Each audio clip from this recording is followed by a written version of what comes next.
একজনের নমুনা লাগবে, মডেল লাগবে, ফর্মুলা লাগবে। যদি ঠিক মতো সংস্কার করতে না পারেন তো ফাইনালি দেখা যাবে দেশ এক চোরের হাত থেকে আরেক চোরের হাতে চলে যাবে। ডাকাতের হাতেও যেতে পারে, ডাকাতের হাতেও যেতে পারে। এত রক্ত ছাত্র জনতা দিয়েছে, দেশটাকে সংস্কার মেরামত করতে হবে।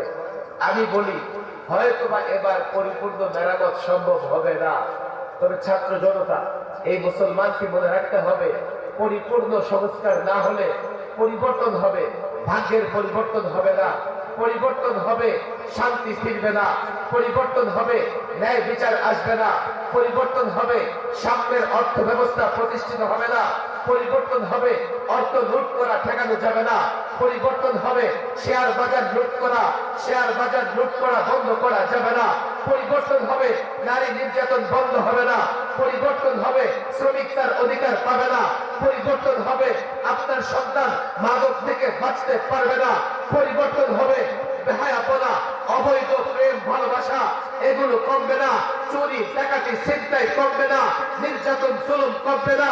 হ্যাঁ, পরিবর্তনের পরে যদি রাষ্ট্রকে পুনর্গঠন করতে পারো, কি দিয়ে পুনর্গঠন করবে, কোন ফর্মুলায় পুনর্গঠন করবে, কোন মডেলে পরিবর্তন করবে?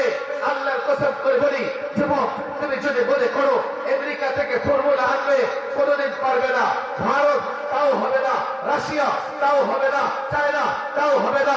রাষ্ট্র যদি পুনর্গঠন করতে চাও, আল্লাহর নবীর আদর্শ দিয়ে রাষ্ট্র পুনর্গঠন করো, আল্লাহর নবীর সুন্নাহ দিয়ে রাষ্ট্র পুনর্গঠন করো, কোরআনের বিধান দিয়ে বিচার ব্যবস্থা পরিচালনা করো, কোরআন দিয়ে অর্থ ব্যবস্থা পরিচালনা করো। আল্লাহর কসম করে বলি, আল্লাহর নবীর আদর্শ দিয়ে যদি রাষ্ট্র মেরামত করতে পারো, রাষ্ট্র পুনর্গঠন করতে পারো, দুর্নীতি থাকবে না, ব্যাংকের টাকা এমনকি রিজার্ভ চুরি করেছ, রিজার্ভ চুরি করবার সুযোগ থাকবে না। আলহামদুলিল্লাহ الحمد لله نحمده ونستعينه ونستغفره ونؤمن به ونتوكل عليه ونعوذ بالله من شرور أنفسنا ومن سيئات أعمالنا من يهده الله فلا مضل له ومن يضلله فلا هادي له ونشهد أن لا إله إلا الله وحده لا شريك له ونشهد أن محمدًا عبده ورسوله أما بعد فأعوذ بالله من الشيطان الرجيم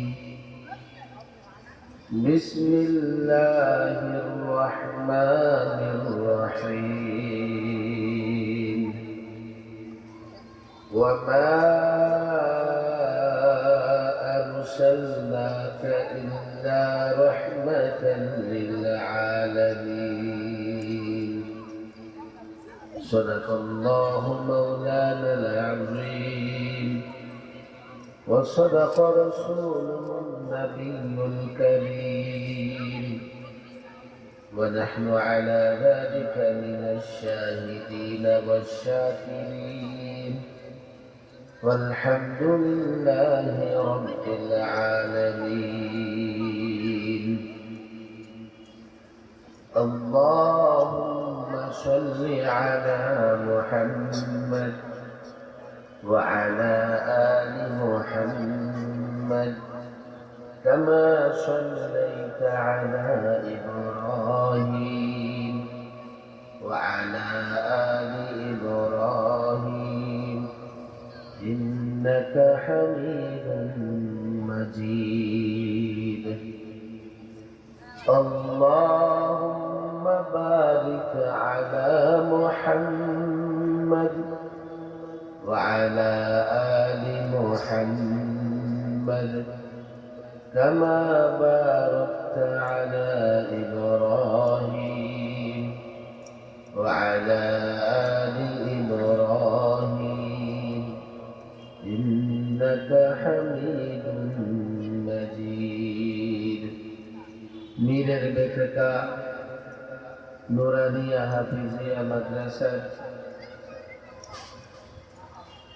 খাতমে কোরআন উপলক্ষে আয়োজিত ইসলামী মহাসম্মেলনের মোহতারাম সভাপতি হাফেজ মাওলানা শামসুজ্জামান দামাত বারাকাতুহুল আলিয়া, প্রধান মেহমান তিনি উপস্থিত আছেন শাইখুল হাদিস আল্লামা হিলালউদ্দিন সাহেব দামাত বারাকাতুহুল আলিয়া, আমন্ত্রিত উলামায়ে কেরাম, ছাত্র ভাইয়েরা, যুবক ভাইয়েরা। মাওলানা বড় সুন্দর আলোচনা করতেছে, বড় গুরুত্বপূর্ণ আলোচনা করছে। আসলে ওয়াজ মাহফিলের মাধ্যমে আমলের পরিবর্তন হওয়া দরকার। শুধু স্লোগান আর বক্তৃতা হলেই তো যথেষ্ট নয়। স্লোগান আর বক্তৃতা যতক্ষণ ওয়াজ চলে চলে এরপরেই তো শেষ। মাহফিলগুলো থেকে জীবন কি করে পরিচালনা করবো, সুন্নাহ মোতাবেক কি করে জীবন চালাবো, এত গুরুত্বপূর্ণ এবং মূল্যবান ওয়াজ মাওলানা করতেছিলেন। সালামের কথা বলছেন, শুধুমাত্র আলেমকে দেখলে সালাম দিবেন এমন নয়, সমস্ত মুসলমানদের, সকল মুসলমানদের সালাম দিতে হবে। পরস্পরের সালাম বিনিময় অনেকগুলো উপকার বয়ে নিয়ে আসে। সবচেয়ে বড় উপকার হলো মুসলমানদের ভিতরে পরস্পর ইতিহাদ, মিল, মহব্বত দরকার, আর এটা হয় সালামের মাধ্যমে। এরপরে মাওলানা আরো কিছু কথা বলছিলেন। দেখেন, আজকাল মাহফিলগুলোতে খুব বেশি একটা ফায়দা হচ্ছে না, এই কারণে মাহফিলের লোকেরা আমলের নিয়তে আসে। মাহফিলে লোকজন পরিচিত বক্তা না দেখলে আসে না। এই জন্য মাহফিল ওনারাও বিষয়টা বুঝে গেছে কি করে লোকদের জমায়েত করতে হবে, সেই জন্য ভাইরাল বক্তাদের পেছনে দৌড়ায়, সেলিব্রিটি বক্তাদের পেছনে দৌড়ায়। এমনকি ওই মহিলা কণ্ঠের বক্তা, শিশু বক্তা, 26 ইঞ্চি বক্তা, এগুলোর পেছনে দৌড়ায়। কেননা এগুলোর নাম শুনলে লোকজন খুব বেশি জমায়েত হয়। আমি বলি, ভাই রে, তুমি দোকান খুলেছ আতরে, সিগারেটের কাস্টমার দিয়ে কি করবা? দোকান খুলেছ আতরের দোকান, সিগারেটের কাস্টমার জমা হলে, বারবার তোমার কাছে সিগারেট চাইতে থাকলে, ভিড় করলে দোকানে, এই ব্যবসায়ী লাভবান হবে না ক্ষতিগ্রস্ত হবে? মাহফিল দিনই মাহফিল দিয়েছি, অথচ সার্কাস পছন্দ করে এমন লোকদের জমা করতেছে। মাহফিলের নাম ইসলামী মহাসভা, ওয়াজ মাহফিল। বক্তা নিয়ে এসছো সার্কাস জমানোর জন্য, আর লোকজনও সার্কাস দেখার জন্য আসতেছে। বলো কি ফায়দা হবে এই ধরনের মাহফিল গুলো করে? কেন আমরা এই ধরনের মাহফিলে বক্তৃতা করবো, কষ্ট করে আসবো? অনেক মাদ্রাসা ওনারা বড় অবাক করা কিছু কথা, কাণ্ড আমার জীবনেও আছে। আমি একদিন ঢাকার বড় কাঠরা মাদ্রাসা থেকে বের হচ্ছি, হঠাৎ দেখি যে গেটে বিশাল বড় এক পোস্টার লাগানো। মাঝে মধ্যে দেয়ালে কোন পোস্টার যদি আকর্ষণীয় হয়, চোখ এমনিতেই চলে যায়। দেখলাম যে একটা মাহফিলের পোস্টার, প্রধান বক্তা হচ্ছেন একজন শিশু বক্তা। মজার ব্যাপার হলো, শিশু বক্তার সাইজও তার নামের পাশে দেওয়া আছে 26 ইঞ্চি। তার চাইতে মজার ব্যাপার হলো তার ডেজিগনেশন কি, মই দিয়া স্টেজে উঠে। আপনি বলেন এই বক্তাকে দাওয়াত দিছে আতর বিক্রি করার জন্য না সিগারেট বিক্রি করার জন্য? অবাক করা বিষয়, মাহফিল না সার্কাস। আরেক প্রোগ্রামে আমি গেছি, আমার সাথে এক বক্তা বসা, আমি তো এ টু জেড কিছুই জানি না। এখন বসছি একটা ঘরের ভেতরে, চতুর্দিক থেকে লোকজন দরজা জানালা ধাক্কায় ভেঙে ফেলতেছে। আরে ঘটনা কি, এমন কেন করতেছে? তোদের আপনার পাশে যদি বসা আছে, ওনার এক নজর দেখার জন্য। আরে উনি তো একটু পরে স্টেজে যাবে, তখনই তো দেখতে পারবে। কথা ধৈর্য হচ্ছে না, মানুষের সহ্য হচ্ছে না। কেন? পোস্টারে লেখা আছে মহিলা থেকে পুরুষ। শুধু তাই না, 3 সন্তানের জননী। এখন লোকজন যদি সইতে পারে, আরে 3 সন্তান জন্ম দিয়া এই নারী পুরুষ হয়ে গেছে, দেখাই তো লাগবে। আজকাল মাহফিল ওনাদেরও মেজাজ নষ্ট হয়ে গেছে। দিনে মাহফিল যেহেতু নাম দিয়েছে, 10 জন বসক, 20 জন বসক। আতরের দোকান দিয়েছি, কাস্টমার 2 জন আসুক, বিক্রি হবে ভালো। সিগারেটের কাস্টমার হাজার আসলে কি হবে? আমি তো সিগারেট বিক্রি করি না। মাহফিল গুলো এই জন্য খুব বেশি একটা এখন উপকারে আসতেছে না। মাহফিল গুলোর কোয়ালিটি নষ্ট হয়ে গেছে। এগুলো এক ধরনের লোক জমায়েত করার একটা নগ্ন প্রতিযোগিতা চালু হয়ে গেছে মাহফিল গুলোর মাধ্যমে। মাদারেসা কওমিয়া যে সমস্ত মাহফিল আয়োজন করে, আমি বারবারই বলে থাকি, আপনারা অন্তত এমন হবেন না। আলেমদের দাওয়াত দেবেন এবং আলেমদের বলে দেবেন জাতির উপকার হয়, জাতির আমলে পরিবর্তন হয়, জাতির মেজাজ তৈরি হয়, দ্বীনের উপরে আমল করার জন্য সে প্রস্তুতি নিতে পারে। এই ধরনের বয়ান করবেন। আপনি মনে করবেন লোক জমায়েত কম হবে, কম, কিন্তু এই লোকগুলা তৈরি হবে। যখন এই লোকগুলা তৈরি হবে, ধীরে ধীরে ধীরে ধীরে সামাজিক শক্তি বৃদ্ধি পাবে। ধীরে ধীরে আপনার মাদ্রাসার খায়ের খা শুভাকাঙ্ক্ষী বৃদ্ধি পাবে। আর হাজারো যুবক জমায়েত করলেন আপনি, অবাক করা বিষয় হচ্ছে অনেক লোক মাহফিলে জমা হয়, সেলিব্রিটি বক্তা দাওয়াত দিল, কিন্তু মাহফিলের ফাঁকে যে কয়েক ওয়াক্ত নামাজ আছে, সেই নামাজগুলোও পড়ে না। মাগরিব থেকে বয়ান শুরু হয়েছে, মাগরিবের পর হাজারো জনতা, এশার বিরতি, এরপরে আবার বয়ান করবেন, এশার নামাজের সময় সব রাস্তায় ঘুরতেছে। আরে এখনই তো বয়ানের কাজ হচ্ছে না, পরে কোথেকে কাজ হবে? এখনই তো অ্যান্টিবায়োটিকে কাজ হচ্ছে না, পরে কোথেকে কাজ হবে?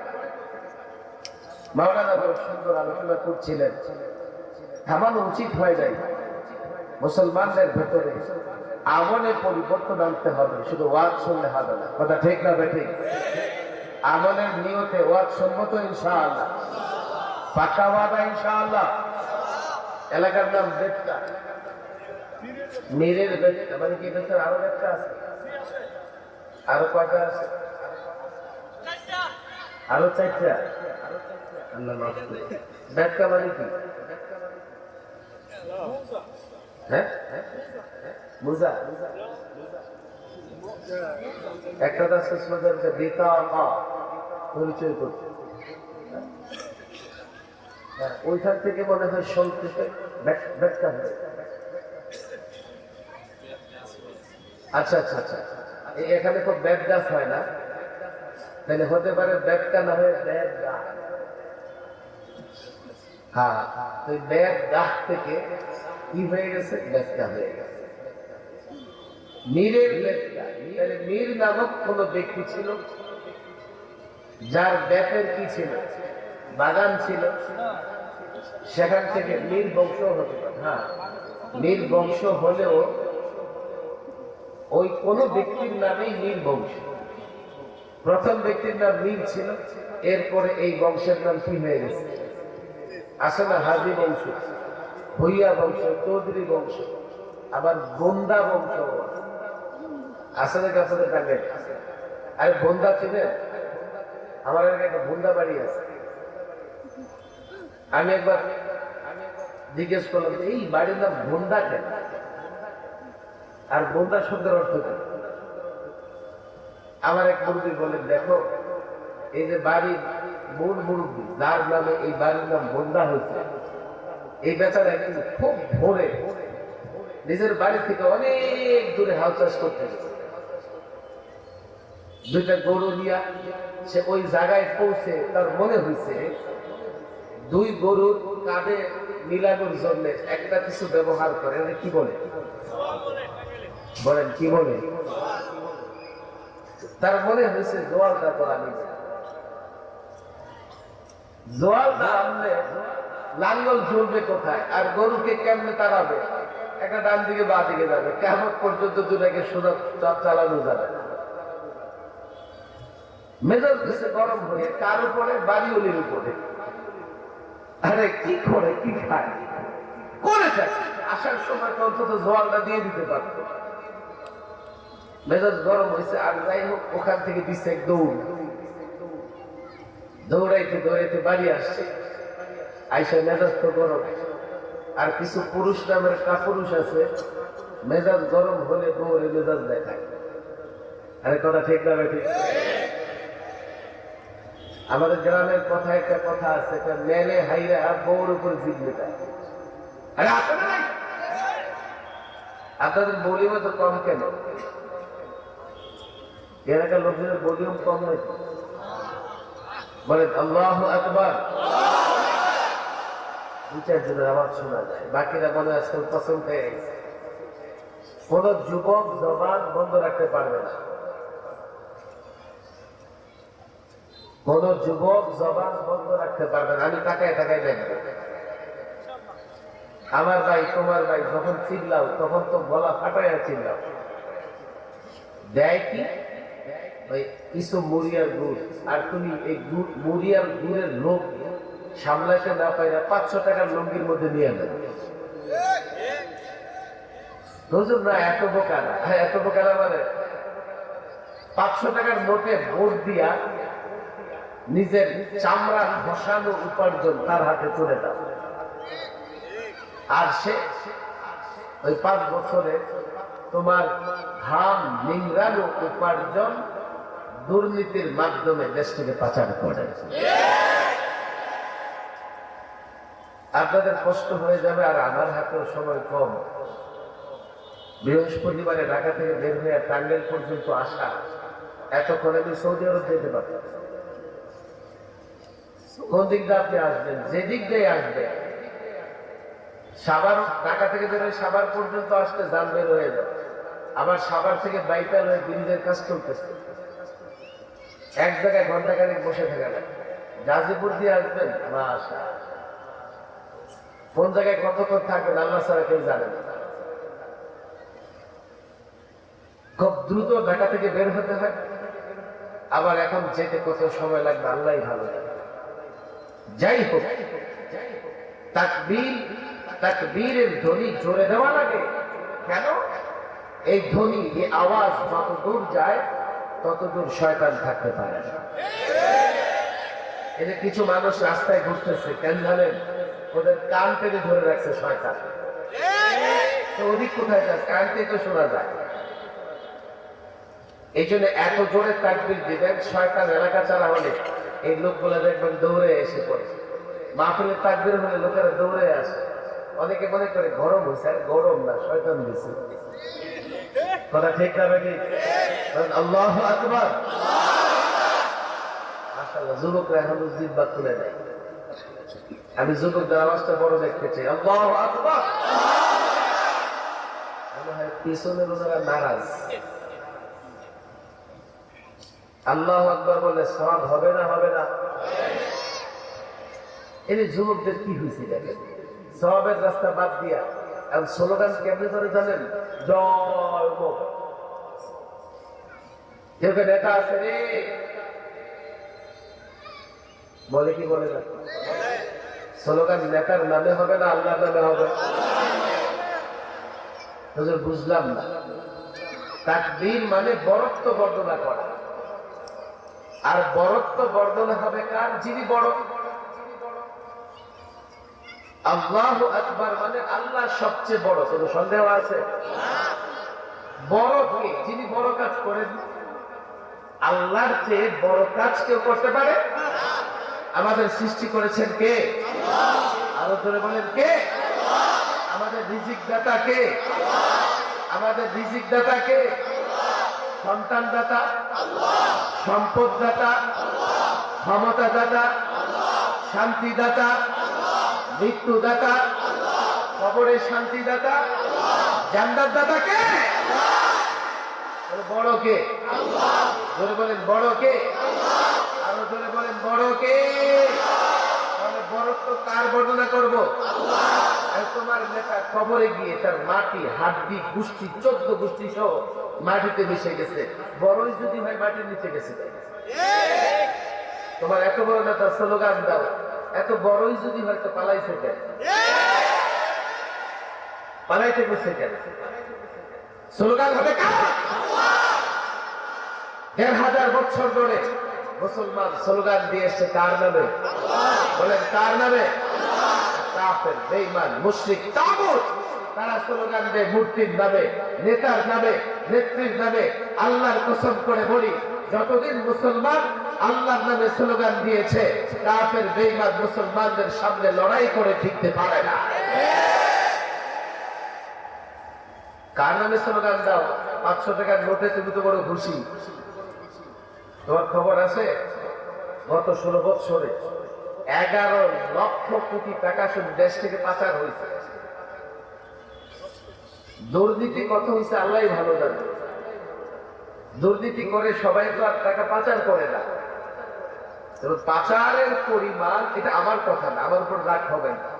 আমার কাছে কোরআন হাদিসের দলিলও চাইবেন না। আর এখন মিস্টার গুগলকে জিজ্ঞেস করেন, বড় দেখে 16 বছর অর্থ পাচার কত হয়েছে। এই 16 বছরে তারাই হিসাব করেছে, এটা আমাদের হিসাবও না। 16 বছর যারা ক্ষমতায় ছিল তারাই হিসাব করেছে, এবং এনজিও সংস্থাগুলো হিসাব করে দেখিয়েছে 16 বছরে পাচারকৃত অর্থের সংখ্যা 11 লক্ষ কোটি টাকা। এই টাকা দিয়ে বাংলাদেশটাকে 3 বছর চালানো যায়। শুধু তাই, 18,35,000 কোটি টাকা ঋণ এই ঋণ বাংলাদেশ নিয়েছে। বাংলাদেশ কি? বাংলাদেশের ঋণ দিবেন আপনারা দিবেন? আজকে যে শিশু জন্ম দেবে তার মাথায় 1.5 লক্ষ টাকার ঋণের বোঝা। 500 টাকার ঋণ দিয়ে, 500 টাকার নোটে ভোট দিয়ে তুমি জিতে গেছো মনে করতেছো, আর তোমার রক্ত চুষে, রক্ত বের করে 16 বছরে তোমার টাকা দেশে পাচার, বিদেশে পাচার করেছে, তোমার কিন্তু খবর নাই। অনেকে মনে করে হুজুর এগুলো তো রাজনৈতিক কথা, এগুলো সরকারের পক্ষে, সরকারের বিপক্ষের কথা। আমি বলি যুবক, ভুল করতেছে। এই কথাগুলো কারো পক্ষে কিংবা কারো বিপক্ষে নয়, বাংলাদেশের জনগণের পক্ষে। হুজুর কেমনে, কি করে বললেন? দুর্নীতি বাজরা ব্যাংক থেকে যখন লুট করেছে, সে কিন্তু দেখে নাই যে অ্যাকাউন্টটা কি সরকারি দলের না বিরোধী দলের। ভালো করে বুঝবেন, আপনার টাকা ব্যাংকে আছে, আপনি সরকারি দলের হন আর বিরোধী দলের হন। আপনি শেয়ার কিনেছেন, শেয়ার বাজার লুট হয়েছে, যারা শেয়ার বাজার লুট করেছে তারা কিন্তু দেখে নাই এই শেয়ারটা সরকারি দল কিনেছে না বিরোধী দল কিনেছে। দ্রব্য মূল্য সিন্ডিকেট করে দ্রব্য মূল্য বাড়িয়ে দেয়। আপনি কি বলবেন? যারা চড়া দামে মার্কেটে কিনে, 2 দলের জন্য 2 রকমের রেট না। আপনি সরকারি দল করেন, আপনার জন্য যে রেট বিরোধী দলের জন্য একই রেট। ব্রিজ চুরি, কালভার্ট চুরি, কাবিখা চুরি, টিয়ার চুরি, রাস্তা থেকে চুরি, এই যে চুরিগুলো হচ্ছে, ওই দুর্নীতিবাজ, ওই চোর দেখে না যে আমি যে চুরি করতেছি এটা সরকারি দলের সম্পদ না বিরোধী দলের সম্পদ। চোর তো কখনো ধর্মের বাণী শোনে না। আর আমার যুবক, আমার মুসলমান মনে করে এই কথাগুলো বললে কারো পক্ষে কারো বিপক্ষে। ভুলে আছো, এগুলো কারো পক্ষে বিপক্ষে নয়, এগুলো চোরের বিরুদ্ধে, দুর্নীতিবাজের বিরুদ্ধে। বুঝবার চেষ্টা করেন। স্লোগান তো দিয়া দেন একেবারে আকাশে উঠাইয়া, কিন্তু খবর নাই আকাশে উঠে আপনার চুলগুলো টেনে ছেড়ে ফেলছে। তাকবীর হবে কার যাবে? আরো জোরে কার? আল্লাহু আকবার। মাশাআল্লাহ, একটু ভলিউমটা বাড়ছে। নেতার লোকদের বেশি ঈমানি জজবাত আছে। অবশ্য আগামী পরশুই একটা টাঙ্গাইলের প্রোগ্রাম আছে, শুনছেন আপনারা? কোথায় এটা? কেন্দ্রীয় ঈদগাহ ময়দানে। টাঙ্গাইল জেলার সবগুলো ওই মাদ্রাসা সেখানে থাকবে। আমি এই প্রোগ্রামটাতে আসতাম আগে, এর বাইরে টাঙ্গাইলে খুব বেশি একটা প্রোগ্রামে আসা হতো না। মূলত এখানে আসার পেছনে বড় কারণ ছিল আমাদের লালবাগ শাহী মসজিদ, মাদ্রাসা সংলগ্ন যে মসজিদ, যেখানে আমরা 5 ওয়াক্ত নামাজ পড়ি, এর ইমাম মাওলানা আব্দুল আজিজ সম্ভবত মোহতাম সাহেবের পিছনে থাকে। এই ব্যাপারে যে আমার খুব একটা প্রোগ্রাম, আমি বললাম আমি তোমার প্রোগ্রাম বিষয়টা করি না, অসুস্থ মানুষ, প্রোগ্রামে লম্বা আলোচনাও করতে পারে না, এই বেচারার মহব্বতে প্রোগ্রাম রেখেছি। আর পরশুদিন যেহেতু টাঙ্গাইলে একটা প্রোগ্রাম আছে যেখানে লাখো মানুষের কি হবে, উপস্থিতি হবে, এর আগে ছোটখাটো প্রোগ্রামে যাওয়ার তো কোনো মানে হয় না। মাশাআল্লাহ, তারপরেও দেখেন গ্রামের প্রোগ্রামে কত লোক চলে আসছে, আলহামদুলিল্লাহ। ওই জায়গাটা, পেছনের জায়গাটা একটু খালি করে, এই বাঁদিকে জায়গা আছে, একটু পেছনে দয়া করে ওই জায়গাটা একটু খালি করে আপনার এদিকে চলে আসে। আমি অনুরোধ করতেছি, কারণ পেছন থেকে সেগুলো বসতে পারবেন না। এই কর্নারে দেখেন লোকজন চলে আসছে, এই কর্নারটাই ফাঁকা আছে, একটু ওই কোনা থেকে একটু নিয়ে চলে আসে। আমার পরে মাওলানা হেলাল উদ্দিন সাহেব, চিনেন তো আপনারা? বলেন হেলাল উদ্দিন সাহেবকে চিনেন না? সাহেব সাথে চিনলে হবে। অনেক বড় একজন আলেম, শেখুল হাদিস, বুখারী শরীফের দর্শ দেন এবং বলিষ্ঠ একজন বক্তা। আমি শুধু আপনাদের সেটিং করে যাচ্ছি, আজকে বয়ান হুজুর করবে, আমি শুধু আপনাদের সঙ্গে কিছু কথা বলে আজকে বিদায় দেব। এই জন্য সেট আপ হয়ে বসে, লম্বা সময় বয়ান চলবে না। এই কলাটারে একটু চলে আসে, একটু একটু মুরব্বীরা চলে আসে, কষ্ট করে। আহা, মুরব্বীদের কষ্ট হচ্ছে। ইয়ংরা কই, যুবকরা ওদিকে বসবেন না, ওই যে পেছনের একটা লাইন উঠে যায়। এই যে যুবক, দেখতে তো মনে হচ্ছে প্লেয়ার, খেলোয়াড়ের মতো, দাঁড়াও তুমি, ওই লাইনটা উঠে, উঠে দিকে আসো। হ্যাঁ, আসো আসো। মাশাআল্লাহ মাশাআল্লাহ, গুলো হিম্মত আছে। তুমিও উঠো, দাঁতগুলো ভিতরে ঢুকাও। হ্যাঁ, উঠো। এই যুবক দুইটাই, মুরব্বীর কষ্ট দিব না। এদিকে এই কোণার আসো।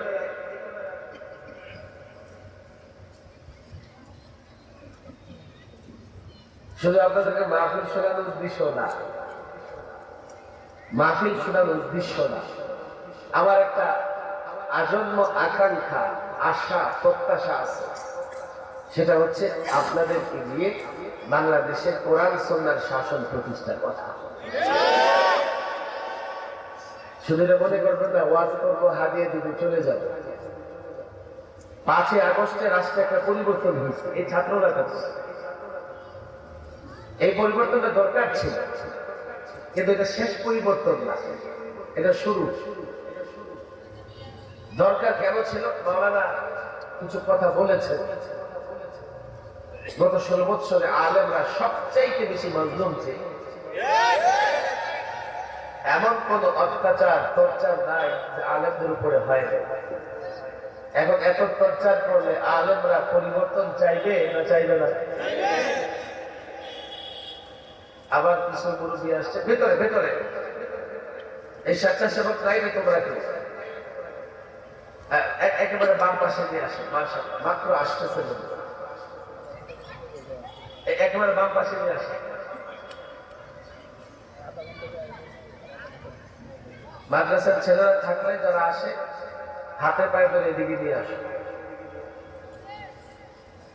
আপনারা কি মনে করেন পরিবর্তন দরকার ছিল না ছিল না? আমার দিকে তাকান, আমি প্রায় 30টা মামলার আসামি। 2.5-3 বছর জেল খেটেও মুক্ত জীবনে খোলা আকাশের নিচে নিজেকে বন্দী মনে হই। সপ্তাহে 3 বার কোর্টে যাও, মামলা চালাও, এটা করো ওইটা করো, ধমকি ধমকি। অথচ একটা কথা মনে রাখে, এই যে 2600 আলেম ওলামা টুপি দাড়িওয়ালাকে 2.5-3 বছর জেলে বন্দি রেখেছে, কোন একজন আলেম কোন অপরাধ করে নাই।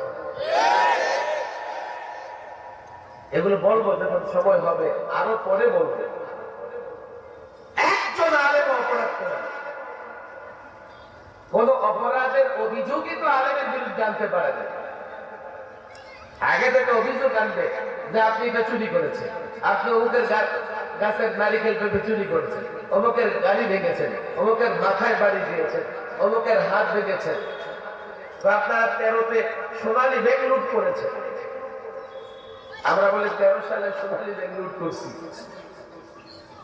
আমি জিজ্ঞেস করলাম, আচ্ছা ব্যাংকের টাকা পয়সার হিসাব রাখা হয় কি হয় না? ব্যাংকে যতগুলো অ্যাকাউন্ট আছে, অ্যাকাউন্ট হোল্ডাররা নিজেরাও টাকার হিসাব রাখে, আর ব্যাংক প্রত্যেক বছর 1 পয়সা পর্যন্ত হিসাব করে। আপনারা শিক্ষিত মানুষ, একটু খেয়াল করে। আমি বললাম প্রত্যেক বছর যে বার্ষিক একটা রিপোর্ট বের হয় এবং অ্যানুয়াল মিটিং, বার্ষিক মিটিং এ ব্যাংক হিসাব দেয় যে এইবার এত টাকা আসছে, এত টাকা গেছে, এত টাকা প্রফিট হয়েছে। আমি মিডিয়া সাংবাদিকদেরকে বলেছি, আচ্ছা ওই 13-তে দেখো তো দেখি ব্যাংক ওখানে তার হিসাবের খাতায় লিখেছে কিনা যে ওই দিন মৌলবীরা 10 টাকা চুরি করছে। এটা ওই বছর বলি নাই, 2 বছর পরে বলছি। ওই বছর বললে ওরা ওইটাও করে ফেলতো। আমি চ্যালেঞ্জ করেছি, আমি নিজে রিপোর্ট দেখেছি। প্রশ্ন হয়ে আসে না, 1 পয়সা ডাকাতি চিন্তাই করেছে শাপলা চত্বরে কোন একটা মুসলমান, এর প্রমাণ সে ব্যাংকও দিতে পারবে না, কোন প্রশাসনও দিতে পারবে না। বলে যে আপনারা গাছ কেটেছেন, আমরা বলে গাছ কেটেছি। তুমি আমার গলা কেটেছ, এখন তুমি গাছের হিসাব। একজনের হাতুড়ি যে বাড়ি দিছে, বুঝেন নাই, উল্টা তার গলা কেটে ফেলছে। এমনকি আমার হাতুড়ি দিয়ে বাড়ি দিছে, তার গলা কেটে। গাছ কেটেছে 2.5 লক্ষ ভোল্টে, 2.5 লক্ষ ভোল্টে সাউন্ডের রেলের টিয়ারসেল নিক্ষেপ করে হাজারো মানুষকে রক্তাক্ত করার পরে তারা হিসাব করে যে মতিঝিলে কয়টা গাছ কাটা হয়েছে। কত বড় জালেম দেখো ভাই, জুলুম তোমরা করেছো, তোমাদের পরিণতি জাতি দেখতেছে। আমাদের অপরাধ কি বল? আমরা তো তোমাদের পালাতে বলি নাই, আমরা চেয়েছি আমাদের উপর জুলুম বন্ধ হোক, কিন্তু জাতি হিসাব রেখেছে। যখন সুযোগ পেয়েছে, তোমরা আর দেশে থাকবার সুযোগ পাও না। একটা পরিবর্তন হয়েছে, দেখেন এই পরিবর্তন নিয়ে আমি খুব বেশি কথা বলি না। হ্যাঁ, আমরা কিছুটা মুক্ত হয়েছি, মুক্ত হওয়ার দরকার ছিল আমাদের, নাহলে এত কষ্টে বুকে পাথর চাপা দিয়ে কয়দিন থাকতাম। কিন্তু পরিবর্তনের পরে এই রাষ্ট্রটাকে পুনর্গঠন করার, মেরামত করার, সংস্কার করার দরকার আছে না নাই? আপনার ঘর যদি কেউ ধ্বংস করে ফেলে, ভেঙে ফেলে, আপনাকে সেই ঘর মেরামত করতে হবে। বলবো হুজুর রাষ্ট্রটা ভাঙছে কেমনে? শিক্ষিত সমাজ বাইরে শিক্ষা ব্যবস্থা ধ্বংস করে গেছে, আপনাকে শিক্ষা ব্যবস্থা মেরামত করতে হবে। নির্বাচন ব্যবস্থা ধ্বংস করে গেছে, গত 2 নির্বাচনে ভোট দিতে পারেন নাই, কলাঘাট পর্যন্ত অটো পাস হয়ে গেছে। বিচার ব্যবস্থা তারা ধ্বংস করে ফেলেছে। এক এক করে এই যে সব ধ্বংস করে গেছে, এগুলো মেরামত করার, সংস্কার করার দরকার আছে নাই? এখন কেমনে সংস্কার করবে? একজনের নমুনা লাগবে, মডেল লাগবে, ফর্মুলা লাগবে। যদি ঠিক মতো সংস্কার করতে না পারে, তো ফাইনালি দেখা যাবে দেশ এক চোরের হাত থেকে আরেক চোরের হাতে চলে যাবে। ডাকাতের হাতেও যেতে পারে, ডাকাতের হাতেও যেতে পারে। এত রক্ত ছাত্র জনতা দিয়েছে, দেশটাকে সংস্কার মেরামত করতে হবে। আমি বলি হয়তোবা এবার পরিপূর্ণ মেরামত সম্ভব হবে না, তবে ছাত্র জনতা, এই মুসলমানকে মনে রাখতে হবে, পরিপূর্ণ সংস্কার না হলে পরিবর্তন হবে, ভাগ্যের পরিবর্তন হবে না, পরিবর্তন হবে শান্তি ফিরবে না, পরিবর্তন হবে ন্যায় বিচার আসবে না, পরিবর্তন হবে সাম্যের অর্থ ব্যবস্থা প্রতিষ্ঠিত হবে না, পরিবর্তন হবে অর্থ লুট করা ঠেকানো যাবে না, পরিবর্তন হবে শেয়ার বাজার লুট করা বন্ধ করা যাবে না, পরিবর্তন হবে, নারী নির্যাতন বন্ধ হবে না, পরিবর্তন হবে, শ্রমিক তার অধিকার পাবে না, পরিবর্তন হবে, আপনার সন্তান মাদক থেকে বাঁচতে পারবে না, পরিবর্তন হবে, বেহায়াপনা, অবৈধ প্রেম ভালোবাসা এগুলো কমবে না, চুরি ডাকাতি ছিনতাই কমবে না, নির্যাতন জুলুম কমবে না। হ্যাঁ, পরিবর্তনের পরে যদি রাষ্ট্রকে পুনর্গঠন করতে পারো, কি দিয়ে পুনর্গঠন করবে, কোন ফর্মুলায় পুনর্গঠন করবে, কোন মডেলে পরিবর্তন করবে? আল্লাহর কসম করে বলি যুবক, তুমি যদি মনে করো আমেরিকা থেকে ফর্মুলা আনবে, কোনোদিন পারবে না। ভারত তাও হবে না, রাশিয়া তাও হবে না, চায়না তাও হবে না। রাষ্ট্র যদি পুনর্গঠন করতে চাও, আল্লাহর নবীর আদর্শ দিয়ে রাষ্ট্র পুনর্গঠন করো, আল্লাহর নবীর সুন্নাহ দিয়ে রাষ্ট্র পুনর্গঠন করো, কোরআনের বিধান দিয়ে বিচার ব্যবস্থা পরিচালনা করো, কোরআন দিয়ে অর্থ ব্যবস্থা পরিচালনা করো। আল্লাহর কসম করে বলি, আল্লাহর নবীর আদর্শ দিয়ে যদি রাষ্ট্র মেরামত করতে পারো, রাষ্ট্র পুনর্গঠন করতে পারো, দুর্নীতি থাকবে না, ব্যাংকের টাকা এমনকি রিজার্ভ চুরি করেছ, রিজার্ভ চুরি করবার সুযোগ থাকবে না।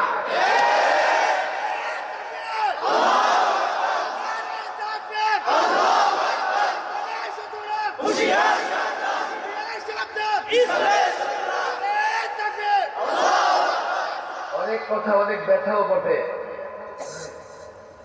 একেবারে লোভে নিজের 500 টাকার লুঙ্গিতে আলগাত্রা নিও না। গুড়গুড়ির জন্য দামি লুঙ্গিটা নষ্ট করো না। 500 টাকার নোটে নিজের গোটা জিন্দিগি বিপজ্জনক কোনো পথে নিয়ে যেও না। দেশে যদি সুশাসন ফিরে, দেশে যদি ন্যায় ইনসাফ থাকে, সামনে অর্থ ব্যবস্থা থাকে, তোমার অধিকার তুমি পাবে। কোন এমপি মন্ত্রীর নোট তোমার দরকার হবে না। অনেক কথা ভাই, এগুলো কেন বলি, বলার কেন দরকার? এগুলো না বললে কি হবে? না বললে কি হবে? যারা যখনই ক্ষমতায় এসছে শুধু দেশের সম্পদ লুট করে নাই, তারা ইসলাম এবং মুসলমানকে ধ্বংস করার ষড়যন্ত্র করেছে। আপনি দেখেন অনেক কথা, 12 সাল থেকে আমাদের শিক্ষা ব্যবস্থা ধ্বংসের ষড়যন্ত্র হয়েছে। প্রথমে কি? মুসলিম লেখকদের লেখা বাদ, সাহাবীদের জীবন চরিত বাদ, এমনকি নবীদের জীবনী বাদ। পরে কি নিয়ে আসছে? পৌত্তলিকতা। কতটা মূর্তি প্রেম তাদের ভেতরে, পৌত্তলিকতা নিয়ে আসছে, দোল তবলা নিয়ে আসছে, হারমোনিয়াম নিয়ে আসছে, এমনকি মাদ্রাসার বইয়েও প্রচ্ছদে হিজাববিহীন নারীর ছবি, দোল তবলার ছবি, তাতেও তাদের মনে শান্তি আসে নাই। পরে নিয়ে আসছে কি? ট্রান্সজেন্ডার। এরপরে নিয়ে আসছে ডারউইনিজম। ডারউইনিজম মানে কি? বিজ্ঞানী ডারউইনের মন্তব্য হচ্ছে মানুষ বানর থেকে তৈরি। আমরা তো বানর থেকে তৈরি নয়। মাঝে মাঝে বলি কি, আল্লাহ আমাদের সম্মানিত করেছেন, আলহামদুলিল্লাহ।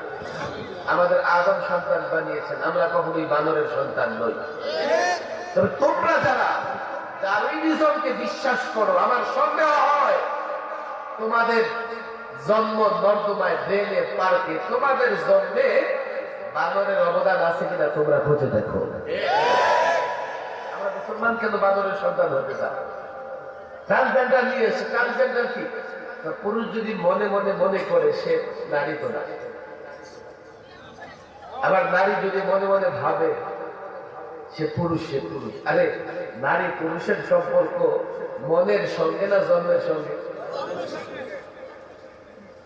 বলে হুজুর শিক্ষা সিলেবাস পরিবর্তন করেছে, আপনাদের সমস্যা কি? আপনারা আপনাদের মাদ্রাসার সিলেবাস নিয়ে থাকেন, স্কুল কলেজের সিলেবাস নিয়ে কেন কথা বলেন? আমাকে সাংবাদিকের কষ্ট করে আপনাদের কষ্ট হচ্ছে না? আমার দিকে তাকান, এটা একটা ক্রিটিক্যাল বিষয়। তাহলে কাল আমি যখন শিক্ষা ব্যবস্থার জন্য জীবন দিয়ে দেব, আপনারা দূর থেকে বাঁশি বাজাবেন, মনে করবেন এটা সাখাওয়াত সাহেবের বিষয়, এটা আমাদের বিষয়। উনি আন্দোলন করতেছে, ওনার বিষয়, আর আমার কেন বিষয় হবে? কোন মৌলবীর বিষয় নয়। মৌলবী মাদ্রাসায় পড়েছে, তার ছেলে কোরআনে হাফেজ হচ্ছে, মাদ্রাসায় পড়তেছে। কম পড়লেও মৌলবীর ঘরে যেহেতু ইসলাম আছে, তার সন্তান বাবা মার কাছ থেকে ইসলাম শিখে ফেলতেছে। আপনার সন্তানের কি হবে? আমাকে সাংবাদিক প্রশ্ন করে যে স্কুল কলেজের সিলেবাস নিয়ে আপনারা কেন কথা বলেন? আমি বললাম আমরা এই জন্যই কথা বলি, জাতি আমাদেরকে দায়িত্ব দিয়েছে। কথা ঠিক না ঠিক? বলে কি যে কোন নির্বাচনের দায়িত্ব দিয়েছেন? আমি বলছি দেখো, প্রতিদ্বন্দ্বী না থাকলে নির্বাচন হয়, এটা তো তোমরা ভালো বুঝো। গত 2 নির্বাচনের আগের নির্বাচনে অটো নির্বাচনের দিনের আগে 152 জন পাস। কথা ঠিক না বেটি? প্রতিদ্বন্দ্বী না থাকলে নির্বাচন হয় না, সিলেকশন হয়। জাতি নির্বাচনে নয়, সিলেকশনে আমাদের দায়িত্ব দিয়েছে। কথা ঠিক না বেটি? বলে কি সবাইকে আপনাদের দায়িত্ব দিছে? আমি বলি হ্যাঁ, সবাই আমাদের দায়িত্ব দিচ্ছে। তাহলে ঠিক বললেন, সবাই দায়িত্ব দিছে। অনেক দল আছে আপনাদের পছন্দ করে না, হতে পারে অনেক দল আছে আমাদের পছন্দ করে না, কিন্তু নির্বাচনী ইশতিহার যখন ঘোষণা করে, আপনারা খেয়াল করবেন, তো নির্বাচনী ইশতিহারে ঘোষণাপত্রে সব দলের প্রধান নেতা কি বলে? সে বলে আমার সরকার, আমার দল ক্ষমতায় আসলে কোরআন সুন্নাহ বিরোধী কিছু করা হবে না। কথা ঠিক না বেটি? এখন কোনটা কোরআন সুন্নাহ বিরোধী, কোনটা কোরআন সুন্নাহ বিরোধী নয়, এই বিষয়টা দেখার দায়িত্ব কার? না ডাক্তারের? বলেন কার? না ডাক্তারের, ইঞ্জিনিয়ারের, উকিলের, না ব্যারিস্টারের? তাই সিলেকশনে সব দলগুলো কোনটা কোরআন সুন্নাহর পক্ষে আর কোনটা কোরআন সুন্নাহর বিরুদ্ধে, এটা দেখার দায়িত্ব দিয়েছে কাকে? বলেন কাকে? আমি বললাম এখনো বুঝো নাই, আলেমদের দায়িত্ব কে দিয়েছে? সব দল, সব ব্যক্তি আলেমদের দায়িত্ব দিয়েছে। আমি তো পরিষ্কার বলি, মুসলমান যুবক, তুমি বুঝো আর না বুঝো, তুমি দল করো আর না করো, আমি সেটা বুঝি না, আলেমকেই তো তোমরা দায়িত্ব দিয়েছো। মাদ্রাসাগুলো কেন চালাও? মাদ্রাসায় অনুদান কেন দাও? ব্যবসায়ী তুমি, মাদ্রাসায় অনুদান কেন দাও? চাকরিজীবী, পুলিশ, বিজিবি মাদ্রাসায় টাকা পয়সা কেন দেয়? তারা মনে করে আমি তো এর অর্জন করতে পারিনি, আমি দ্বীনের পথে কি করে চলবো, আমার ইমান কি করে হেফাজত থাকবে? মাদ্রাসায় টাকা দেয়, আলেম তৈরি হবে, তারা আমার ইমানের পক্ষে কথা বলবে, তারা আমার ইমানের হেফাজত করবে। এখন কোন আলেম যদি ইমান হেফাজতের দায়িত্ব পালন না করে, জনগণ মাদ্রাসা বন্ধ করে দেবে, জনগণ তাদেরকে সালাম দেবে না, তাদেরকে সহযোগিতা করবে না। আলেমের দায়িত্ব এটা।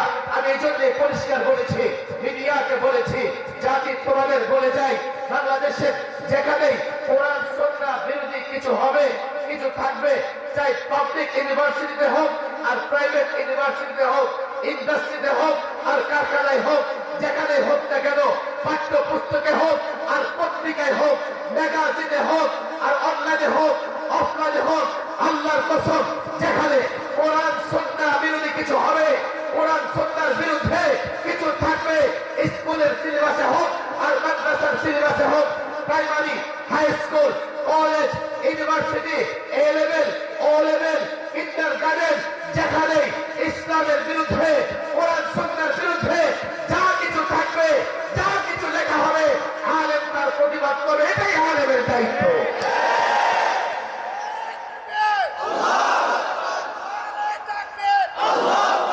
আমরা এই দায়িত্ব পালন করেছি। তারা মনে করেছে জেলে ঢুকে একদম শেষ হয়ে যাবে, জাতি থেকে তারা বিচ্ছিন্ন হয়ে যাবে। জানে না আলেম জেলে গিয়েও ক্ষতিগ্রস্ত হয় না। আমাদেরকে জনগণ থেকে বিচ্ছিন্ন করেছো, আল্লাহ থেকে বিচ্ছিন্ন করতে পারো না। আলেমরা শেষ রাতে কি করতো? 12টার পরে দাঁড়ায় দেয়। শেষ রাতে প্রত্যেকটা আলেমের কামরা থেকে কান্নার আওয়াজ আসে। কেউ দাঁড়ায় তেলাওয়াত করতেছে, কাঁদতেছে, কেউ রুকুতে কান্না করতেছে, কেউ সাজদায় কান্না করতেছে। মনে করেছো ভারতকে খুশি করলে শেষ হয়ে যাবে? আল্লাহকে খুশি করার চিন্তা করো নাই। এই জন্য যখন গজব এসেছে, ভারত তোমাদের ঠেকাতে পারে নাই। আল্লাহর উপর তো ভরসাই ছিল না। জেলখানার ভেতরে আলেমদের উপর যে টর্চার হয়েছে, কোন একদিন সময় পেলে আমি আলেমদের উপর যে জুলুম হয়েছে, এবার কখনো সময় পেলে আমি বিস্তারিত বলবো। আর আলেম নয়, শুধু আলেমদের পরিবারের উপরে টর্চার করা হয়েছে। এবার 21 থেকে 23 শুধু একজন আলেম জেল খাটে নাই, তার পরিবারও বাইরে ছিল বটে, কিন্তু জেলখানার মতো আবদ্ধ ছিল। এই জুলুম তোমরা করেছো, অথচ আলেম তার দায়িত্ব পালন করে। বলবে যে নরেন্দ্র মোদী তার বিরুদ্ধে কেন বলছে? বাংলাদেশের একটা জাতীয় অনুষ্ঠানে আসতেছে, ভারতের প্রধানমন্ত্রী, তার বিরুদ্ধে না বললে হতো না। আমি বললাম ভাই, আমি এখানে মজবুর, অপারগ, আমাকে তার বিরুদ্ধে বলতেই হবে। তো কেন? আমি যখন তার চেহারার দিকে তাকাই, তো আমি দেখি তার হাতে এবং তার দাঁতে গুজরাটের নিরীহ মুসলমানদের রক্ত লেগে আছে, এবং তার সরকারের আমলে 400 বছরের পুরনো বাবরি মসজিদকে শহীদ করে সেখানে রাম মন্দির বানানো হয়েছে। ভারতের চিত্র দেখো, ফ্রিজে গরুর গোশত রাখবার কারণে 2 মুসলিম নারী ধর্ষণের শিকার হয়েছে। মসজিদে আযান বন্ধ, গরুর গোশত বিক্রি বন্ধ, 9 বছরের জেল। আমরা দেখেছি মুসলিম নারীরা হিজাব পরে স্কুলে যাবে আন্দোলন করতেছে, শুধুমাত্র হিজাব পরবার কারণে তাদেরকে স্কুল কলেজ থেকে বহিষ্কার করা হয়। এমন একটা জঙ্গি সন্ত্রাসীকে বাংলাদেশের শান্তিকামী মানুষ কখনোই স্বাগত জানাতে পারে না। করা ঠিক না? এইটা আমাদের অপরাধ। এগুলোকে আমরা দেশের জন্য, ইসলামের জন্য করি নাই। এই অপরাধের কারণে আলেমদের উপর জুলুম করছে। এখন তোমাদের পরিণতি শুরু। আল্লাহ জানে কতটা পরিণতি ভোগ করবে আর কতদিন ভোগ করবে আমরা জানি না। আমরা প্রতিশোধে বিশ্বাসী নই। আল্লাহ যখন কাউকে পাকড়াও করে, তারা বাঁচার কোনো রাস্তা থাকে না। এখন দেখা যাবে, জাতি দেখবে কতদিন পরিণতি ভোগ করবে। অনেক কথা ভাইরে, এই যে পরিবর্তন রাষ্ট্র হয়েছে, রাষ্ট্রটাকে পুনর্গঠন সঠিকভাবে করার দরকার আছে না নাই? সঠিকভাবে রাষ্ট্র পুনর্গঠন করতে হলে যে ফর্মুলা লাগবে, যে মডেল লাগবে, এটা আমাদের আপনাদের কাছে আছে। সাধারণ শিক্ষায় শিক্ষিত কারো কাছে নাই। সেটা হচ্ছে রাসূলুল্লাহর আদর্শ, রাসূলুল্লাহর সুন্নাহ। এখন এবার হয়তোবা আপনারা এটা পাবেন না। কেন পাবেন না জানেন? কেন পাবেন না? দায়িত্ব তো মৌলবী দেন নাই, দায়িত্ব তাকে দেন নাই রাষ্ট্র মেরামতের যে কোরআন সুন্নাহ জানে, দায়িত্ব তাকে দেন নাই যার কাছে রাসূলুল্লাহর আদর্শ রোল মডেল আছে। আমি এই প্রজন্মের যুবকদের বলি, এই প্রজন্মের ছাত্রদের বলি, পরিবর্তন দরকার ছিল। বাহবা জানাই, আমরা সরকারকে সহযোগিতা করতেছি, উপদেষ্টাদের সহযোগিতা করতেছি, কিন্তু এটা প্রাথমিক পরিবর্তন। আরেকটা পরিবর্তন লাগবে। আরেকটা পরিবর্তনের জন্য আগে টার্গেট তৈরি করতে হবে। এবারের পরিবর্তনের পরে শুধু কোটা সংস্কার নয়, এবারের পরিবর্তনের পরে শুধু কোটা প্রথায় বৈষম্য দূর করা নয়, এবারের পরিবর্তনের পরে আমাদের টার্গেট হচ্ছে দুনিয়ার শান্তি, আখিরাতের মুক্তি। আমি যদি চাকরি পেয়ে যাই, কোটা প্রথা বিলুপ্ত হয়, শুধু দুনিয়াতে ভালো থাকবো, আমার আখিরাতের দায়িত্ব কে নেবে? কিন্তু আমি যদি টার্গেট নেই দুনিয়ার কল্যাণ, আখিরাতের কল্যাণ, তাহলে পরিবর্তন যখন করব, এই পরিবর্তনের পরে সংস্কারের দায়িত্ব যাবে এমন লোকের হাতে যিনি দুনিয়ারও কল্যাণ এনে দিতে পারবেন, আখিরাতের কল্যাণের জন্য পথ দেখাতে পারবেন, যার ভেতরে রাসূলুল্লাহর মহব্বত থাকবে, যার ভেতরে রাসূলুল্লাহর আদর্শের রোল মডেল থাকবে, কোরআন জানবে, সুন্নাহ জানবে, যিনি আল্লাহর নবীকে সবচাইতে বেশি ভালোবাসবেন। এই যুবক, এই ছাত্র জনতা, আরেকটা চূড়ান্ত পরিবর্তনের পরে যদি দায়িত্ব এমন ব্যক্তিকে দাও আর সে সংস্কার করে, আল্লাহর কসম করে বলি, ওই সংস্কারের পরে বাংলাদেশ হবে প্রকৃত শান্তির বাংলাদেশ। এর আগে শান্তির আশা করো না। কিছুটা এখন ভালো আছে, দেশে দুর্নীতি বন্ধ হয়েছে। এখন সরকারি অফিসে গেলে আর কেউ কি করে না, বলে না যে নোট দেন। খবরদার, যদি ছাত্ররা শুনে ফেলে, ওই অফিসারের চাকরিও যাবে, বাড়ি ঘরও যাবে। তো এটা কয়দিন আপনি ধরে রাখতে পারবেন? সিস্টেম পরিবর্তন করতে হবে। যদি সিস্টেম পরিবর্তন করতে পারেন, হতে পারে 40 বছর, 50 বছর, 100 বছর পর্যন্ত কোন সরকারি অফিসার আপনার কাছে ঘুষ চাইবে না। তুমি গভর্নমেন্টের বেতন নাও, গভর্নমেন্ট তোমাকে থাকার বাড়ি দেয়, কোয়ার্টার দেয়, গভর্নমেন্ট তোমাকে রেশন দেয়। তুমি চেয়ারে বসে যেই জনতার টাকায় তুমি বেতন নাও, সেই জনতার কাছে ঘুষ কেমনে চাও? বলবো যে আমরা তো ঘুষ নিতে চাই না, জনতা আমাদের জোর করে দেয়। কেন? সে একটা অবৈধ কাজকে বৈধ বানাতে চায়। আমি আপনাদেরকেও বলি, ঘুষ দিয়ে কোন অবৈধ কাজকে বৈধ করবার চেষ্টা করবেন না। দুনিয়াতে যদি অবৈধ ভাবে আপনি কোনো কিছু উপার্জন করেন, সেটা আপনি উপার্জন করলেন না, বরং এটা আপনি আগুন, জাহান্নামের আগুন পেটে ঢুকাইয়া দিলেন। জাহান্নামের আগুন পেটে ঢুকাইয়া দুনিয়াতেও শান্তিতে থাকবেন না, মরার পরও শান্তিতে থাকতে পারবেন না। এই জন্য রাসূলুল্লাহর আদর্শ দিয়া রাষ্ট্র মেরামত করতে কে কে চান? হাত উঠান দেখি। চান তো ইনশাআল্লাহ? যদি আমরা রাসূলুল্লাহর আদর্শ দিয়া রাষ্ট্রটাকে মেরামত করতে চাই, সহযোগিতা করবেন তো ইনশাআল্লাহ? না দূর থেকে বাঁশি বাজাবেন, না দূর থেকে তামাশা দেখবেন? ওলামাদের সঙ্গ দিবেন তো ইনশাআল্লাহ? আরো জোরে বলেন, ওলামাদের সঙ্গ দিবেন তো ইনশাআল্লাহ? আমি বলি না আমারে ভোট দেন, আমি বলি না মুড়ি দেন, গুড় দেন, আমি বলি আল্লাহর নবীর আদর্শ প্রতিষ্ঠায় আন্দোলন সংগ্রাম যদি হয়, আপনারা সঙ্গ দিবেন তো ইনশাআল্লাহ? হাত নামান। আমি তো বলি, আমরা যদি দেশের মানুষকে বুঝাতে পারি যে ইসলাম এবং রাসূলুল্লাহর আদর্শে দুনিয়া আখিরাতের কল্যাণ, এবার তো পরিবর্তনের জন্য 2000 ছাত্র, শিক্ষক, সাধারণ মানুষকে রক্ত দিতে হয়েছে। আমরা যদি 16 কোটি মুসলমানকে বুঝাতে পারি দুনিয়ার কল্যাণ আর আখিরাতের কল্যাণ হচ্ছে রাসূলুল্লাহর আদর্শে, বিনা রক্তপাতে বাংলাদেশে আল্লাহর নবীর আদর্শ প্রতিষ্ঠা হবে, পৃথিবীর কেউ ঠেকাতে পারবে না। কথা ঠিক না বেঠিক? কথা তো অনেক লম্বা, আমি দীর্ঘ কথা বলবো না। শুরুতে একটা কথা রয়ে গেছে, মুসলমানদের স্লোগান কি? আসতে হবে না, জোরে বলেন, আরো জোরে। স্লোগান কি? মুসলমানদের স্লোগান কি? আমরা বলি তাকবীর। কি বলি? আরো বলেন, কি বলি? তাকবীর মানে হলো বরত্ব ঘোষণা করা। তাকবীর মানে কি? বরত্ব বর্ণনা করা। এখন থেকে বরত্ব কার বর্ণনা করব? আরো জোরে, আরো জোরে, আরো জোরে। এটাই মুসলমানদের স্লোগান। এই স্লোগানই 1500 বছর ধরে মুসলমান দিয়েছে। আপনি বললেন হুজুর এই স্লোগানের প্রমাণ কি? হ্যাঁ, প্রমাণ চান? হাদিসের কিতাব দেখেন। উহুদের যুদ্ধ, উহুদের যুদ্ধে মুসলমানদের প্রাথমিকভাবে পরাজয় হয়ে গেল।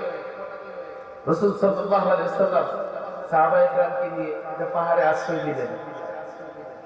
মুশরিকদের লিডার আবু সুফিয়ান ময়দানে নেমে হুঙ্কার দিতেছে। কি হুঙ্কার দিতেছে? ঠিক আছে, ঠিক আছে, আমার এদিকে তাকান, এদিকে তাকান। এই মাওলানা বসে, আসবে আসবে, যাবে কোথায়? বসে। একটা হাদিস বলে আমার বয়ান শেষ করে ফেলবো। এদিকে তাকান। মুশরিকদের লিডার আবু সুফিয়ান ময়দানে নেমে হুঙ্কার দিতেছে, এই তোমাদের মধ্যে মুহাম্মদ আছে কি? রাসূল বলে চুপ চুপ, উত্তর দিও না, উত্তর দিও না। তোমাদের মধ্যে ইবনে আবি কুহাফা আবু বকর আছে কি? রাসূল বলে চুপ, উত্তর দিও না। তোমাদের মধ্যে ওমর আছে, বেঁচে আছে? চুপ, উত্তর দিও না। আবু সুফিয়ান নিশ্চিত হতে চাইছে এই যুদ্ধে সবাই মারা গেছে কিনা। যদি এই যুদ্ধে সব মারা যায় তাহলে তার বিজয় চূড়ান্ত হয়ে গেছে। এবার কয় কি? সব ধ্বংস হয়ে গেছে। ওমর বলে আমি চুপ থাকতে পারলাম না। বলে আল্লাহর দুশমন, আল্লাহ সবাইকে জীবিত রাখছে, সবাই আছে। আবু সুফিয়ান একটা স্লোগান দিচ্ছে, কি? হুবল, হুবলের জয়। মানে জয়। হুবল তাদের এক মূর্তি, মূর্তির নামে স্লোগান করছে, মূর্তির জয়। আল্লাহু আকবার। এখন রাসূল বলেন এবার জবাব দাও, এবার জবাব দাও। আল্লাহু আ'লা ওয়া আজম।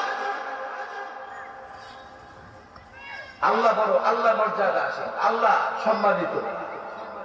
ওরা স্লোগান দিয়া হুবলের সম্মান ঘোষণা করেছে, আর মুসলমান আল্লাহর মর্যাদা বর্ণনা করেছে। কথা ঠিক না বেঠিক?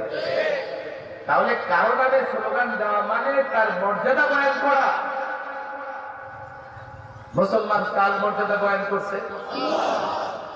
এখন আবু সুফিয়ান কি করে যাবেন? আমার দেশে কিছু লিডার আছে, তো আমার ভারত আছে, কেউ কই যে আমার আমেরিকা আছে। আবু সুফিয়ান লানাল উজ্জা ওয়ালা উজ্জা লাকুম, হে মুহাম্মদ এবং তোমার অনুসারীরা, আমাদের উজ্জা আছে। উজ্জা আরেক মূর্তি, ওর মূর্তি আছে, মূর্তি ওরে বাঁচাবে। আল্লাহু আকবার। এটা মুসলমানের যুবক বুঝে না। এরপরে রাসূল বলেন, উত্তর দাও, আমি কি উত্তর দিব? বলো আল্লাহু মাওলানা ওয়ালা মাওলানা,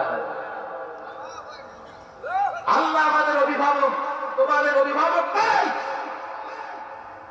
১,৫০০ বছর ধরে এই স্লোগান দিয়ে আসছে মুসলমান, ভারত তো আল্লাহ, মর্যাদা আল্লাহ, সম্মান আল্লাহ, রক্ষাকর্তা আল্লাহ, বিজয় দাতা আল্লাহ, শান্তি দাতা আল্লাহ। যখনই কাফের বেঈমানের বিরুদ্ধে লড়াই অনেক হয়েছে, একদিকে মুনাফিক, আরেকদিকে মুমিন, একদিকে কাফের, আরেকদিকে মুমিন, একদিকে মুরতাদ নাস্তিক, আরেকদিকে আল্লাহ প্রেমিক, নবী প্রেমিক, কাফের, বেঈমান, ইহুদি, নাসারা, মুরতাদ, আল্লাহর দুশমন, রাসূলুল্লাহর দুশমন, মূর্তির নামে, নেতার নামে, আমেরিকার নামে, ভারতের নামে স্লোগান দিয়ে ময়দানে নেমেছে। আল্লাহর কসম, এই মুসলমান আল্লাহর নামে স্লোগান দিয়ে ময়দানে নেমেছে। বদর থেকে খায়বার, খায়বার থেকে ইসরায়েল, ইসরায়েল থেকে শুরু করে কিয়ামত পর্যন্ত যেদিন ইমাম মাহদীর আগমন হবে, আল্লাহু আকবার স্লোগান দিয়ে ময়দানে যখন এই মুসলমান ঝাঁপিয়ে পড়বে, কাফের বেঈমান মুসলমানদের মোকাবেলায় ময়দানে টিকতে পারবে না, পারবে না, পারবে না।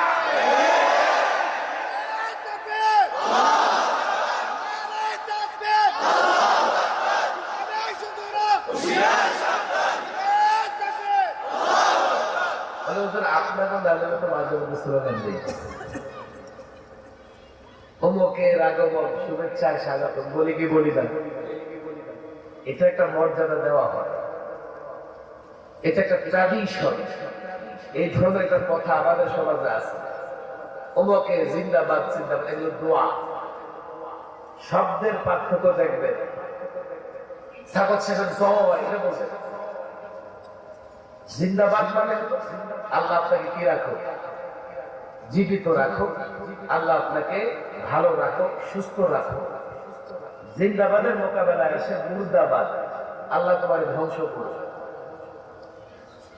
স্বাগত জানানো, মেহমানকে অভ্যর্থনা জানানো যায়, তার মানে স্লোগানটা এমন হতে হবে এটা তার জন্য দোয়া হয়, অভ্যর্থনা হয়, দোয়াও হয়।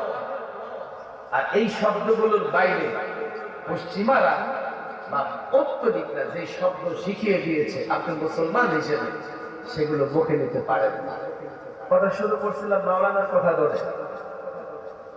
হাঁটতে, বসতে, উঠতে কার নামে তাকবীর দেব? বলেন আল্লাহু আকবার। বলেন কি বলবো? বলেন বলেন কি বলবো? সাধারণত সুন্নাহ হচ্ছে উপরের দিকে উঠলে মানুষ কি বলে? কেন জানেন? আপনি উপরে উঠতেছেন, একটু ওচায় উঠতেছেন, আপনি কিন্তু আসলে ওচা কিংবা বড় না, বড় কে? বলেন বড় কে? নিচে নামলে আমরা কি বলি? সুবহানাল্লাহ মানে আল্লাহ পবিত্র। সুবহানাল্লাহ মানে কি? আল্লাহ পুত পবিত্র। বলেন আল্লাহ পুত। আল্লাহ পুত পবিত্র কি থেকে?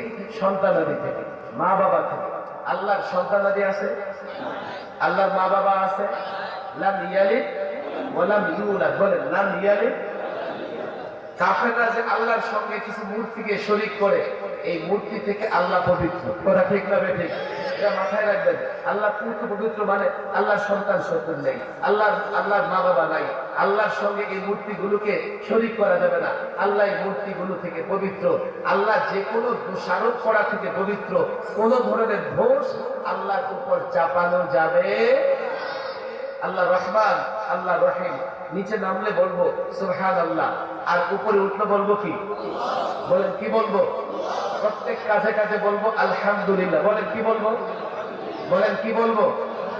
সুবহানাল্লাহ আলহামদুলিল্লাহ মিলায়া যদি বলা যায় সুবহানাল্লাহি ওয়া বিহামদি। বলেন সুবহানাল্লাহি, বলেন সুবহানাল্লাহি ওয়া বিহামদি। সবাই বলেন সুবহানাল্লাহি, সুবহানাল্লাহি বলেন সুবহানাল্লাহি সুবহানাল্লাহি ওয়া বিহামদিহি সুবহানাল্লাহি। বলেন সওয়াব হবে কি হবে না? আরে সওয়াবের পাহাড় হবে। কত সওয়াব হবে আমি সেই ঘটনায় যাব না। মাওলানা বলেছেন সালাম দিব, পরস্পরকে সালাম দিব তো ইনশাআল্লাহ। বলেন সালাম দিব তো ইনশাআল্লাহ। বলেন সালাম দিব তো ইনশাআল্লাহ। শুধু মৌলভী সাহেব দেখে দেখবো দিব না, সব মুসলমানদের দিব। ঘরে প্রবেশ করলে বাচ্চা সন্তানদের সালাম দিব, খালি ঘরে পড়লো প্রবেশ করলে সালাম দিব, তখন খালি ঘরে প্রবেশ করে নিজে নিজের উপরে সালাম দিব। এগুলো সব সুন্নাহ, এগুলো মনে রাখতে হবে। মসজিদে ঢুকলে আমরা কি দোয়া পড়ি? আল্লাহুম্মা ইফতাহলি। বলেন বলেন আল্লাহুম্মা ইফতাহলি। আল্লাহ তোমার ঘরের দরজা তো খুলে দিছো, এবার রহমতের দরজাও খুলে দাও। মসজিদ থেকে বের হলে কি দোয়া পড়ি? আল্লাহুম্মা ইন্নী আসআলুকা মিন ফাদলিক। আল্লাহ তোমার ফজল চাই, আল্লাহ তোমার ফজল চাই, দয়া চাই। দেখেন অনেক বিস্তারিত কথা আসবে, আপনি তো বুঝতেছেন না যে ফজল কি জিনিস। ফাইদা কুদিয়াতিস সালাতু ফান্তাশিরু। আলেম আছে তো এখানে। ফাইদা কুদিয়াতিস সালাতু ফান্তাশিরু ফিল আবতাগু মিন ফাদলিল্লাহ। বলেন আবতাগু। আমি জানি না সাধারণ মানুষকে বুঝাইতে পারবে কিনা, এখানে জিম্মাদের আলেমদের দিয়ে যায়। আবতাগু মিন ফাদলিল্লাহ, আল্লাহর ফজল তালাশ করো। নামাজ শেষ হলে কার ফজল তালাশ করো? বলেন কার ফজল তালাশ করো? এবার আপনি নামাজ শেষ করেছেন, নামাজ শেষ করে এখন আপনি তো কি হবেন? জমিনে ছড়িয়ে পড়বেন। জমিনে ছড়িয়ে পড়লে ওই যে আল্লাহ বলেছে যে আল্লাহর ফজল তালাশ করো, তা আপনি আল্লাহকে বলবেন আল্লাহ আমি তবে নামাজ পড়েছি, আমি এখন আপনার কাছে কি চাই? আপনার ফজল চাই, করম চাই, দয়া চাই। খাওয়ার শুরুতে কি বলি? বলেন বিসমিল্লাহি আলা। বলেন বিসমিল্লাহি আলা। না পারলে পুরো বিসমিল্লাহ পড়বেন। বিসমিল্লাহির রহমানির আল্লাহু আকবার। আমি তো বিসমিল্লাহর আশিক, আমি যখন শুধু বিসমিল্লাহ বলে আমার মন ভরে না। এখানে আল্লাহ তার নামের সঙ্গে রহমান এবং রহিম এমন দুটা সিফত লাগাই দিছে। বিসমিল্লাহির রহমানির রহিম, এই পুরো বিসমিল্লাহ বললে মনটা ভরে যায় যে আল্লাহর নামে শুরু করতেছি। কোন আল্লাহ? যিনি রহমান এবং যিনি, বলেন যিনি রহমান। তো বিসমিল্লাহ কেন বলবেন না? মুমিন তার প্রত্যেকটা ভালো কাজ, সুন্দর কাজ শুরু করবে কি দ্বারা?